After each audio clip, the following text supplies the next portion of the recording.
আসসালামু আলাইকুম। আজকে আমি জামালপুরের ঐতিহ্যবাহী পিঠালি রান্না করব। তো পিঠালি রান্নার জন্য এখানে আমি একটি পাত্রে পেঁয়াজ কুচি ও কাঁচামরিচ কুচি নিয়েছি। পেঁয়াজ কুচি ও কাঁচামরিচ কুচিটাকে ভালোভাবে ভেজে নিতে হবে। এরপর আমি তেজপাতা অ্যাড করে দিলাম এবং মশলা দিয়ে দিব। এখানে আমি হলুদের গুঁড়ো, মরিচের গুঁড়ো ও ধনিয়ার গুঁড়ো দেব। তবে মরিচের গুঁড়োর পরিমাণটা একটু বেশি দিব, কারণ পিঠালিতে মরিচের পরিমাণটা একটু বেশি না হলে মজা পাওয়া যায় না। এরপর আমি গরম মশলার গুঁড়ো দিয়ে দিলাম। এগুলোকে ভালোভাবে নেড়ে চেড়ে নিতে হবে। সামান্য পরিমাণ পানি অ্যাড করে এখানে আমি মশলাটা কষানোর জন্য দিয়ে দিলাম। তারপর এতে আমি পরিমাণ মতো লবণ দিব, তবে লবণের পরিমাণটা একটু বাড়িয়ে দিতে হবে।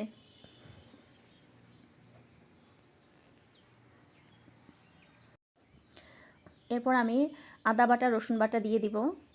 এখানে আদা বাটা রসুন বাটা একটু বেশি পরিমাণে দিতে হবে।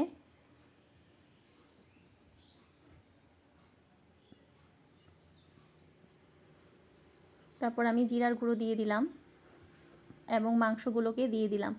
মশলাগুলোর সাথে মাংসগুলো ভালোভাবে মিশিয়ে নেড়ে চেড়ে নিতে হবে এবং কষানোর জন্য আমি কিছুক্ষণ ঢেকে দেব।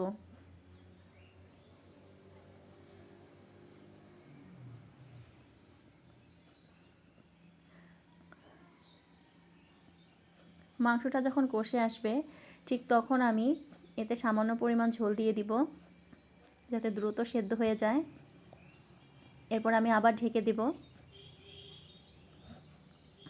এরপর আমি চাউলের গুঁড়োটাও অ্যাড করে দেব। তবে চাউলের গুঁড়া আপনারা চাইলে সামান্য পরিমাণ পানি দিয়ে মিশিয়ে রেখে দিতে পারেন, অথবা আপনারা শুধু গুঁড়োটাই অ্যাড করে দিতে পারেন। তবে পানি দিয়ে মিশিয়ে নিলে লিকুইডটা হয়ে যায়, তবে ওইটা দ্রুত মিশে যায় ঝোলের সাথে। দেখতে পাচ্ছেন আমার পিঠালিটি হয়ে গিয়েছে, কত সুন্দর ঘন হয়েছে। দেখতে যেমন সুন্দর, ঠিক খেতেও ঠিক দারুণ মজাদার। আপনারা ঘরে ঠিক এইভাবে পিঠালি রান্না করে খেতে পারেন।